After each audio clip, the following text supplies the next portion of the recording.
this episode, we are ready to start building the main house walls. As you can see, we have some steel in place, so we're not being blocked anymore. This is going to be a lot of work and a lot of fun because we have double height walls on the front, we have a lot of windows, we have doors, everything. So let's get into it.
So Houston, we have a problem. A week ago, we came here and we found that there was a hornet's nest, and well, on the main house, and we took it down, said, okay, no big deal.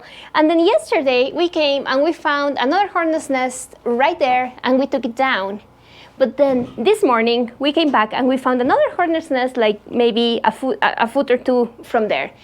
So we took it down, but we said we may have a larger problem. And then we started walking around and we found one around here that we already took down. And then on this other joist, we found another one that we also took down over there. And now as we keep walking, then we found there is another one somewhere in here, up there. And then we found another one right in there in that cavity.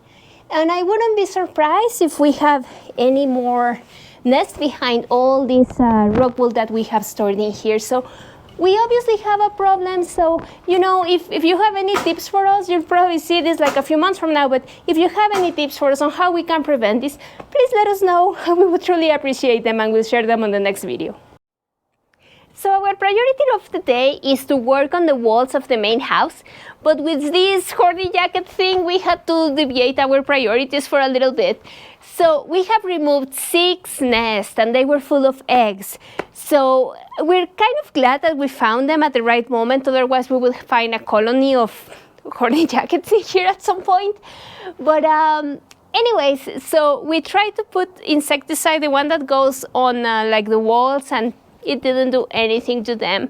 We had to use the insecticide for the flying insects, and that made them really mad. We had to run a couple of times, but they didn't sting us, so we're okay. And what we figured out is they always come in and out through the door. So we installed this cover. It's from Stego that we like very much, and it actually looks nice with our zip panels, two different tones of green. But anyways, we installed this one, and hopefully this will keep us afloat until we receive the door next week. So with that done, then we can continue working on the walls. So you know all those nests with all those eggs for the hornets? They are right there. What if they were to be born right now?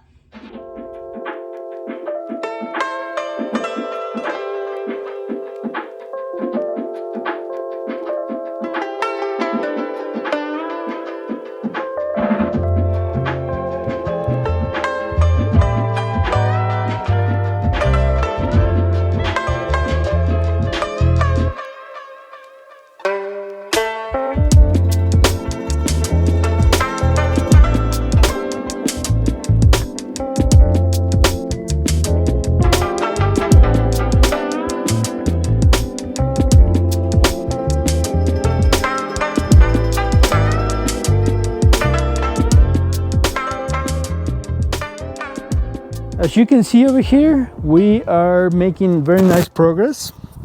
But I wanted to talk to you about some of the technicalities, I guess, that are taking place. In reality, it's very basic. If you're like a framer, if you've done anything before, it's very basic. But you know, I was thinking when I was a newbie and I was looking for YouTube videos, I was always looking for the little details. So I want to show them to you as well. So let's talk about this wall first. You might notice up there we have double plates, and down below we have also double plates. You might actually think, well, this could be a waste, but in real, there's a reason for all of this. The reason for the double plates is because the first, our expectation is to have radiant heat, and that radiant heat is going to run on plumbing, and it's intended to run at least maybe the first 2x. Then the second 2x, it's helping us to be a nailer. That actually ends up working pretty nicely because the double plates end up overlapping between walls, and that gives us a much more powerful grip in strength when they overlap to each other. I've actually mentioned this before. We have blocking, and these also act as bracing. So we don't have sheathing yet, and these walls feel like a tank. They're like strong, they don't move.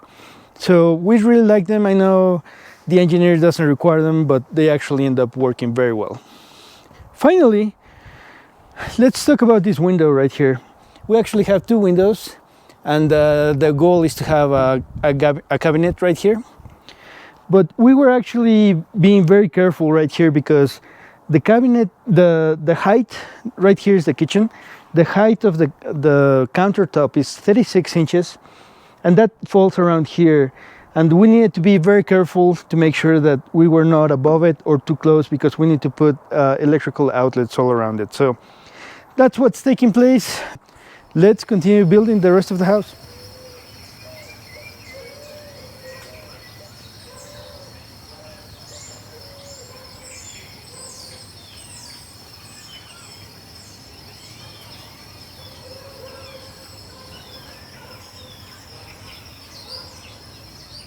We thought this could turn into a very monotonous video by just showing you framing, the same thing all over again. So we thought we'd show you a different perspective in this episode about what we're building. So let's follow me and check this out. So this is going to be the main entrance of the house. And no, we live in zone 7, so it's very cold. We live in the mountains. We're like 15 minutes away from Eldora, where we can ski. So a lot of the intention for this is to have peace in this house, to do ski things, mountain things. There are two schools of thoughts in this house. The first is the architect. The second is our amazing interior designer. So come on in, come on in. This is the foyer, basically, where we come in, take off our shoes, rest, get our stuff out of the way. And the vision from our interior designer was to have a nice little bucket right here to have our skis in place. We have a bunch of little buckets over here where, to be honest, I'm a little bit not great at hanging my jackets and all that stuff off. So I basically take off stuff, open the bucket, throw it in, and it's done. It looks nice, and we're still working. Over here we have our little ski helmets and all that kind of stuff. But that said, come over here, you need to see this view. Our architect envisioned an opening here. As you walk into the house basically opens. And the more you walk in, the more open it becomes. It's like a little canyon. What we have to this side are the stairs. To this side, we have another little closet for Marcella. Basically, she will actually be hanging up her stuff, hopefully. We'll see. And then as you walk in, we have a little half bathroom where you have a toilet over here and a vanity over here. It's nice, it's small, it's private, but it's a little bit fancy. As you might see, we are following a Scandinavian design, very minimalist. Like I said, one of the themes of the house is to have peace. You want to feel peace as you walk into the house. So once you're in, there really isn't that much to the house. We just have this amazing view that the architect envisioned. You see that steel over there? That turns into a double height after that steel. And that is it. We'll show you about this a little bit later once we build it. If you come over here now, we have this little living room, if you will, where we plan to have a bunch of parties with friends, like a nice couch. We have an exterior kitchen. We'll have a bunch of drinks with people we know and love. We'll cook steaks and all that stuff. So that is basically this area. We'll talk about the other area a little bit later once we build it. If you really love this interior design, and by the way, we're not sponsored, check out our interior designer. Her name is Anna Hit, and you can check out her Instagram handle here somewhere.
As you can see, we've been crazy busy at work. We're still missing the headers up here, but not a big deal. But I wanted to talk to you a little bit about the cantilever itself and the connectors. Over the different videos we make on TikTok, Instagram and whatnot, people comment that whether our connectors are meant to be reversed or backwards. And they are, but first let me tell you a little bit about the anatomy, if you will, of a cantilever. So the connectors will go here on the back. This is going to be my front wall. And then over here, we have a ratio of 2:1. I didn't actually measure it, but let's pretend it's a length of 1. And this is 2 times that length. So now, as you can see over here, these walls, they are big holes basically, but they are pretty heavy actually. So now let's pretend my arm is that weight. And then as soon as I put that pressure on the cantilever, you see how it lifts over there. So by having the connectors reversed, it prevents that from happening. So that's one of the main reasons why we do this.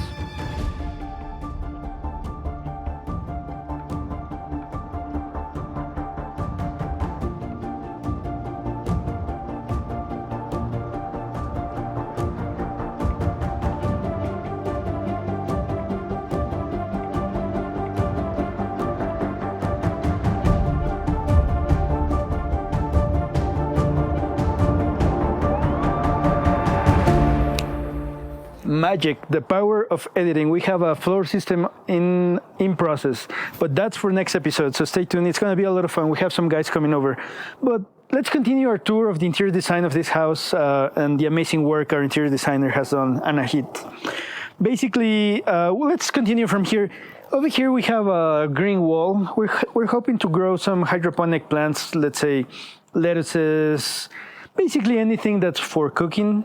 Because it's kind of like one of our hobbies. We haven't done it so much since we've been building, but that's the intention, to have an exterior kitchen, do some cooking with these homegrown plants, and then moving over here, cooking over there, where there's an island. But before I go there, everybody talks about the triangle of a kitchen, the fridge, stove, and sink.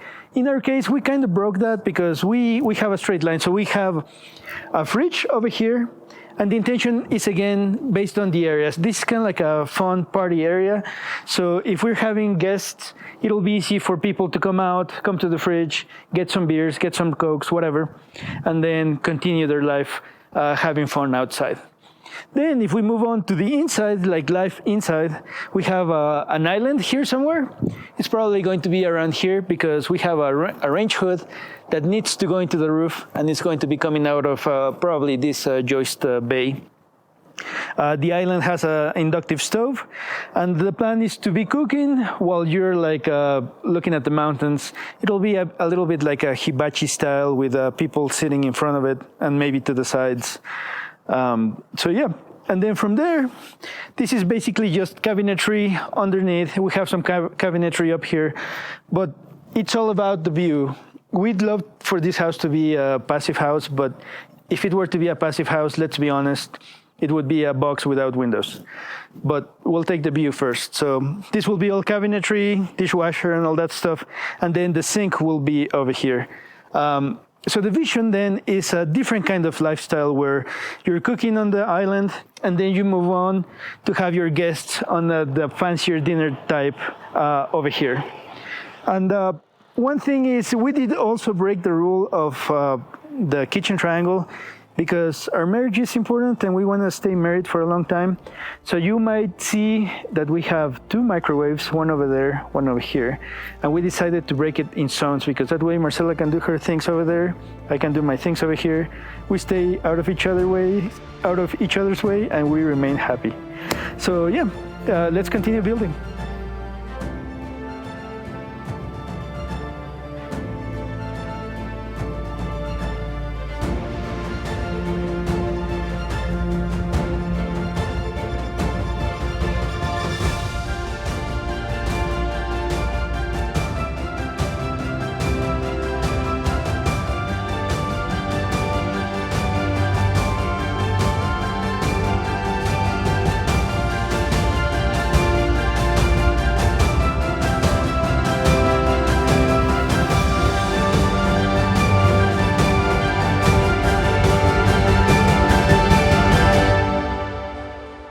So here we are installing our sheathing panels, and there are a few tips I can give you. So the first one is the first line. It's absolutely critical. If you have any mistake in here, it's going to keep transferring to the rest of the house and it's going to be a constant headache. So what we do is we put a chalk line, and that way we know that all the panels are aligned at the same level. Now the other thing we do is you need to check that all the nails are actually getting inside of the stud. So if we found ones that are not, I like to mark them, and this way it's pretty easy for us to then see if we have already corrected them. And then the other tip I can give you is this protection layer with zip tape. So what we're doing here is the zip is protecting the bottom edge and then it's going around. So any humidity coming up from the concrete, it's not going to get into that edge of the panel. And from there, you can notice that we have full panels in here, even though that this is a window. And what we're going to do here is we plan to use a router. So then we're going to cut this with the router and it's going to have the perfect shape of the window. And well, this one, we know it's broken. We're going to fix it when we do the metal flashing. And now I want to show you an internal wall. So come. And here we have it. So you may be wondering, why are you using zip if we usually use drywall for internal walls? Well, there are 2 reasons for it. So the first one is that this is a shear wall. It's specified by the structural engineer. So this must have OSB instead of drywall. And the second part is that we were not planning on doing this just yet, but as we were building the subfloor, we realized that the house felt a little bit wobbly. So we decided to do it right away. That way we work more comfortably and safer. And zip was what we had on site, so that's what we used. And it's actually good because we're still exposed to the elements. So even though you don't need to have this weather barrier in the interior, then it's still going to help us out. And this is pretty important. I don't know if you have seen those videos on YouTube of houses or even apartment complexes. They are all built and then the wind comes and boom, they just go down to the ground, and that's because they are not doing the sheathing when they should. So that's why we're doing this way. Now, with that said, I should mention, if you are already investing the money in quality materials, like we have here with the zip panel, it's pretty important to follow the instructions. That way you're going to get the most out of your money. And we have actually a series of videos for installation instructions for zip that are going to be coming out shortly. And with that said, well, if you like this video, please consider liking and subscribing, and we're going to see you on the next episode.